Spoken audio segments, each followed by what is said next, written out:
Untuk mempermudah pengoperasian dokumen di handphone atau HP, Microsoft juga mengeluarkan aplikasi Microsoft Office untuk HP, yaitu Microsoft 365. Nah, inilah logonya. Nah, untuk masuk, kita tinggal klik saja. Ini bisa diunduh di Play Store.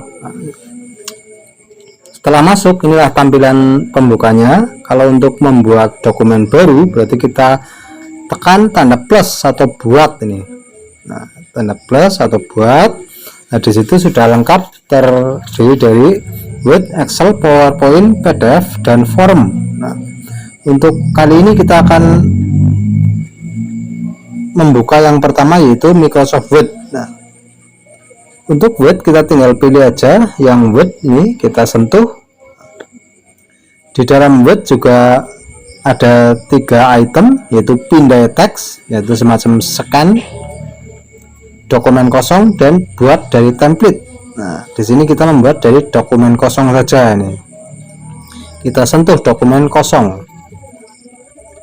Inilah tampilan pembuka dari Microsoft 365. Nah, seperti biasa, atasnya adalah lembar kerjanya dan bagian bawah keypad yang otomatis nanti sebagai menunya. Untuk menulis di HP, kita bisa dengan keypad, tinggal ketik saja seperti mengetik biasa.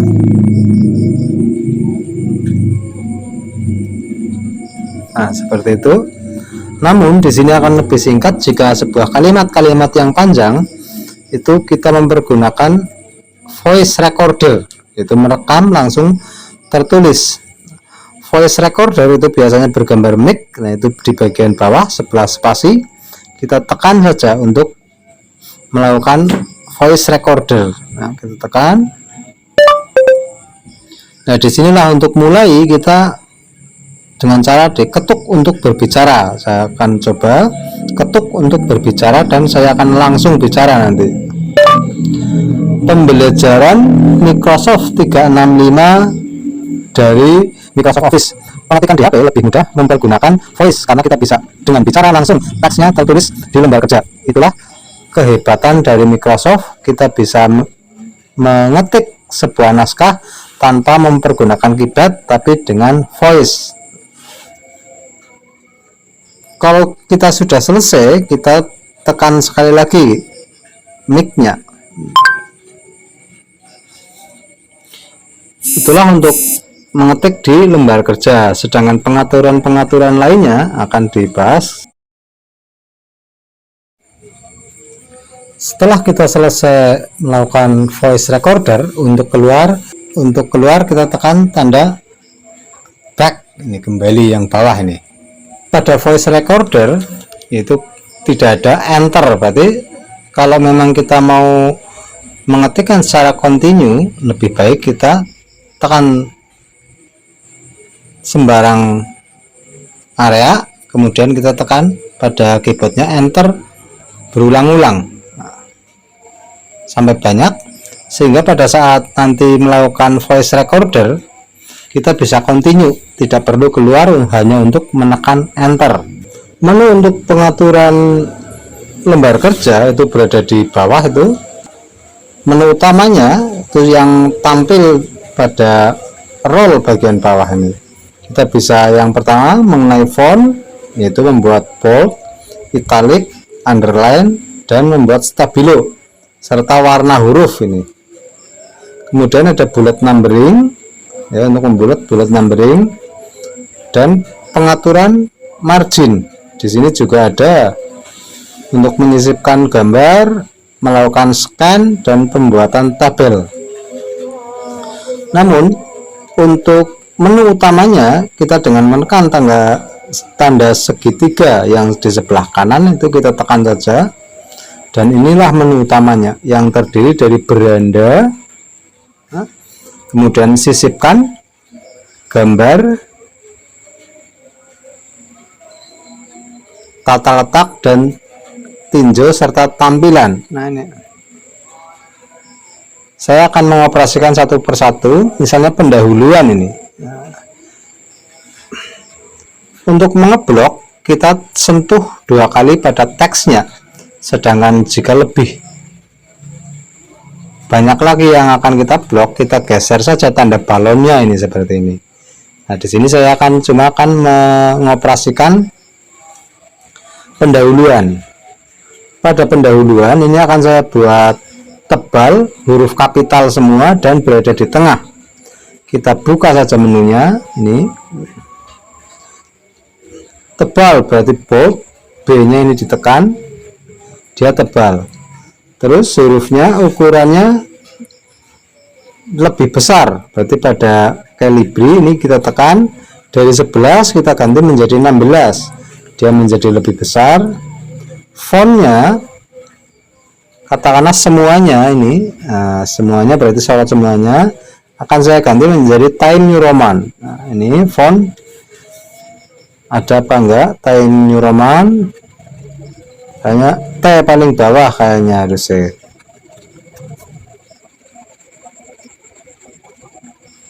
Nah, inilah Times New Roman.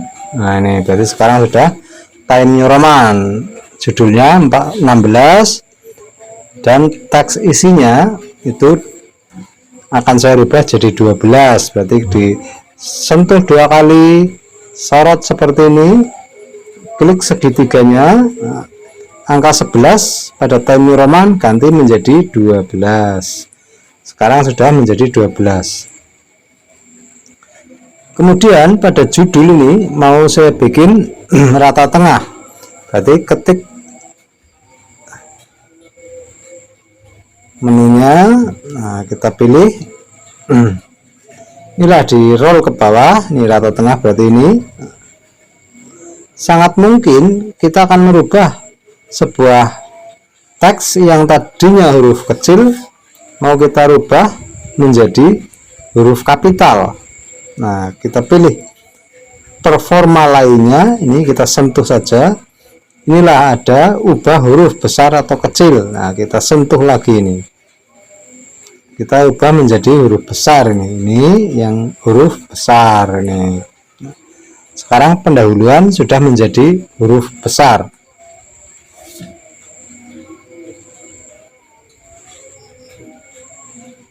Nah, kita tekan enter. Kemudian perataan margin. Di sini kan ada rata kiri, rata kanan, rata tengah, dan justify atau rata kiri dan kanan. Untuk mengatur perataan margin, kalau banyak bisa kita sorot terlebih dahulu seperti ini dan seterusnya ke bawah. Namun kalau cuma satu paragraf, ya asal kursor berada di paragraf tersebut. Nah, kita sentuh saja menunya, nah, perataan berarti sebelah mana kita cari di sini. Inilah perataannya. Nah, kita pilih rata kiri dan kanan untuk paragrafnya, berarti yang paling kanan ini. Nah, dia menjadi rata kiri dan kanan. Nah, berikutnya nanti bagaimana cara membuat paragraf yang menjorok ataupun yang hanging indent. Berikutnya kita masuk ke pengaturan jarak baris dan jarak paragraf atau line spacing. Kita masuk ke menunya. Inilah pemformatan paragraf. Tapi pemformatan paragraf yang diatur adalah yang berada posisi kursor saja. Seandainya lebih dari itu berarti kita sorot terlebih dahulu. Nah, seperti ini sampai akhir. Pada pengaturan paragraf ini, pemformatan paragraf, nah ini di situ ada beberapa item. Yang pertama adalah indentasi khusus. Nah, ini indentasi berarti indent masuk. Nah, pada indentasi khusus kita sentuh saja, ini saya sentuh. Defaultnya tidak ada. Nah, sangat mungkin kita akan baris pertama menjorok. Nah, berarti kita klik baris pertama ini. Nah, kita lihat dia baris pertama menjorok. Nah, ini mungkin hal-hal tertentu kita menginginkan sebuah surat dengan baris pertama menjorok. Namun di samping itu juga ada yang baris kedua dan seterusnya yang menjorok. Nah, kita sentuh lagi coba.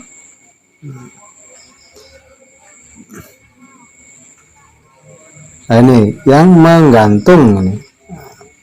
Berarti bukan baris pertama yang menjorok ke dalam, tapi baris kedua dan seterusnya yang menjorok ke dalam. Itu mengenai indentasi. Nah, sekarang indentasinya saya hilangkan terlebih dahulu. Sekarang mengenai penspasian baris atau jarak baris. Yang disebut jarak baris sudah jelas adalah jarak dari baris yang satu ke baris berikutnya. Nah, misalnya ini jarak barisnya kebetulan di sini adalah 1,08. Nah, kita bisa merubahnya dengan menyentuh. Misalnya kita disuruh 1,5, ya kita pilih 1,5 ini. Otomatis dia menjadi lebih renggang. Itulah jarak baris. Nah, sekarang bawahnya itu ada jarak antar paragraf. Nah, berarti antar paragraf yang satu dengan paragraf yang lain itu ada, kita bisa memberikan jarak. Namun perlu diketahui di sini bahwa